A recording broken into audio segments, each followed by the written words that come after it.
भैया ये बैंगन कैसे दिए? 40 रुपए किलो है। और करेले? वो 30 रुपए किलो है। सभी सब्जियों में आग लगी पड़ी है। सब इतना महंगा है कि गरीब आदमी कुछ खा ही नहीं सकता। गरीब आदमी के लिए ये भिंडी है, आप इसे खा लीजिए, सिर्फ 10 रुपए किलो। अच्छा ठीक है, तो इसे ही पैक कर दो। रीना भिंडी की सब्जी लेकर घर आ जाती है और रात को खाने में वही बना देती है। लेकिन भिंडी की सब्जी देखते ही उसके सास ससुर नाक सिकोड़ लेते हैं। ये क्या बहू, ये भिंडी खा खा कर मैं बोर हो चुका हूँ। इसे भी सब्जी के अलावा और कुछ नहीं मिलता, जो बार बार यही बना देती है। माँ जी आजकल यही सबसे सस्ती सब्जी है, सबसे कम दाम में यही मिलती है।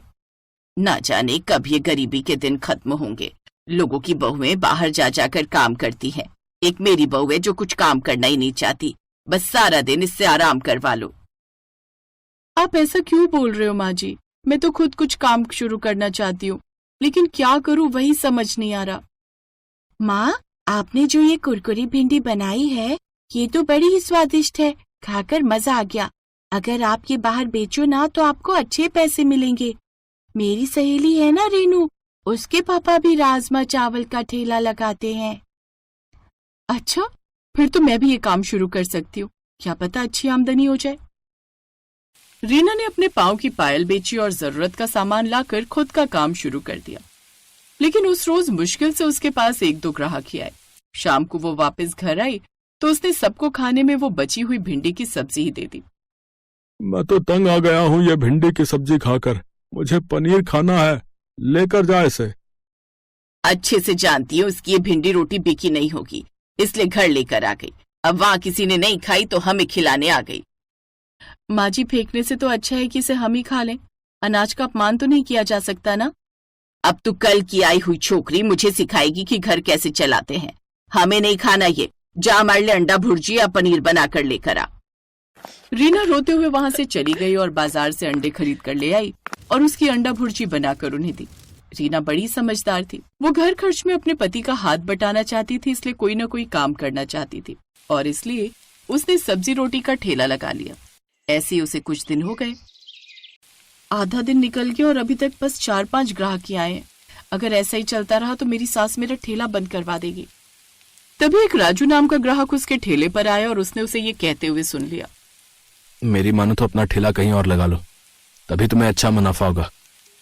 रीना को उसकी बात सही लगती है और वो घर आकर इस बारे में अपने पति से बात करती है। लेकिन तुम जानती हो ना, रीना कहीं और काम जमाना इतना आसान नहीं होता।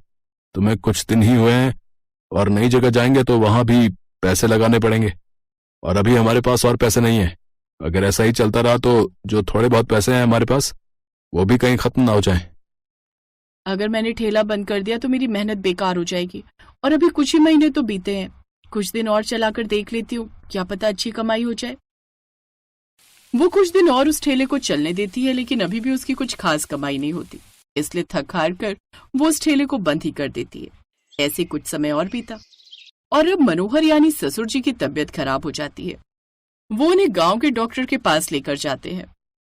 देखिए, इनकी तबीयत ज्यादा खराब है, अब इन्हें शहर ले जाइए, वहां के किसी बड़े डॉक्टर को दिखाइए।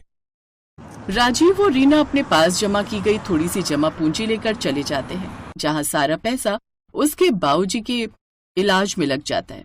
कुछ दिन के बाद वो वापस गांव लौट आते हैं और अब राजीव और भी ज्यादा परेशान रहने लगता है। आप इतना दुखी क्यों हैं जी? रीना, जो भी पैसे थे वो तो बाबूजी के इलाज पर लग गए और अब घर में आर्थिक स्थिति बहुत खराब हो गई है। ऊपर से इतने दिन काम पर ना आने पर मालिक ने भी काम से निकाल दिया है। मेरी कुछ समझ में नहीं आ रहा है कि मैं क्या करूं। अब रीना उसे हौसला देते हुए कहती है, आप कल ही कोई दूसरा काम ढूंढने चाहिए, क्या पता कोई अच्छी नौकरी मिल जाए। तुम ठीक कहती हो। अगले दिन ही वो काम ढूंढने चला गया, लेकिन हर जगह उसे निराशा ही हाथ लगी। फिर एक जगह एक बिल्डिंग बन रही थी जहां ईंट ढोने का काम उसे मिल जाता है, लेकिन वो रोज इतना ही कमा पाता जिससे वो 2 वक्त की रोटी खा सके। फिर एक रोज अचानक मनोहर को तेज खांसी उठने लगी। सुनिए जी, क्या हुआ आपको? राजीव बेटा, राजीव, देखो ना तुम्हारे बाबा की क्या हालत हो गई। राजीव जल्दी से वहां पर आता है, तभी मनोहर जोर जोर से सांस लेने लगता है और कुछ ही देर में वो दम तोड़ देता है। उसकी मौत से घर में मातम छा जाता है। तो वहीं राजीव को भी अपने बाबा के जाने का बड़ा दुख था। मेरी गलती है जो मैं इतना भी नहीं कमा पाया कि अपने बाबा का अच्छी तरह से इलाज करवा पाता। मैं एक अच्छा बेटा नहीं बन पाया। आप खुद को दोष क्यों देते हो जी? तभी कोई उनका दरवाजा खटखटाता है। राजीव तुम्हारा ही नाम है? जी मैं ही राजीव हूँ। पकड़ लो इसे। लेकिन क्या हुआ साहब, मैंने क्या किया? अपने मालिक की सोने की अंगूठी चुरा कर भागा है और कहता है कि मैंने क्या किया है। नहीं नहीं साहब, आपको जरूर कोई गलत फहमी हुई है। ये ऐसा नहीं कर सकते। मेरा बेटा ऐसा नहीं कर सकता। हम गरीब जरूर है लेकिन चोर नहीं। अच्छा तो इतना बड़ा सेठ झूठ बोल रहा है क्या है? पुलिस राजीव को पकड़ कर ले जाती है। अब रीना और उसकी सास घर में अकेली रह जाती हैं और अब लगातार इन हादसों से उसकी सास भी बीमार रहने लगती है। हे भगवान, ये कैसे कैसे दिन देखने पड़ रहे हैं हमें। घर में राशन पानी सब खत्म हो गया और ऊपर से माँ जी की हालत भी कुछ ठीक नहीं है। ऐसे में उनकी दवाइयाँ कहाँ से आएंगी? लगता है अब समय आ गया एक बार फिर से अपना काम धंधा शुरू करने का। अब उसके पास और कोई चारा नहीं था, लेकिन अब उसके पास पैसे नहीं थे कि वो फिर से काम शुरू कर सके। तभी एक औरत उसका पता पूछते हुए वहां आई। रीना ने जैसे ही उसे देखा उसे गले से लगा लिया, क्योंकि वो और कोई नहीं बल्कि उसकी बचपन की सहेली प्रेरणा थी, जिसकी शादी शहर में हुई थी, लेकिन कुछ दिन पहले ही वो गांव वापस लौटी थी। तुझे याद है रीना, तू बचपन में स्कूल के टिफिन में अक्सर भिंडी लाती थी। क्या मजा आता था। तेरे हाथों की भिंडी कितनी टेस्टी होती थी। आज फिर वही बनाकर खिला देना। अच्छा ठीक है, मैं बनाकर ले आती हूँ। रीना जैसे ही रसोई में गई तो सारे डब्बे खाली पड़े थे। घर में थोड़ी सी भिंडी थी, लेकिन तेल मसाले और आटा सब खत्म था। वो जल्दी से पीछे की तरफ से सामने वाली कमला काकी के घर गई और थोड़ा सा सामान ले आई और उसने फिर भिंडी और रोटी बनाई। वाह रीना, अब तो मजा आ गया। कितना मस्त बना है। वैसे जीजू कहाँ है? फिर रीना उसे रोते हुए सारी बात बताती है। डोंट वरी रीना, मेरे हस्बैंड शहर के जाने माने वकील हैं और मैं उनसे इस बारे में बात करती हूँ। और तब तक तू ये पैसे रख और खुद का भिंडी ठेले का व्यापार शुरू कर और साथ ही भिंडी रोटी के साथ लस्सी भी बेच। फिर तेरी भिंडी सबको पसंद आएगी। गर्मियों में सबको यही तो चाहिए। रीना को उसकी बात सही लगी। अपनी दोस्त के दिए हुए पैसों से उसने अपना भिंडी रोटी का ठेला फिर से शुरू कर दिया। खुशबू तो बड़ी कमाल की आ रही है। कैसे दी है भिंडी रोटी की प्लेट?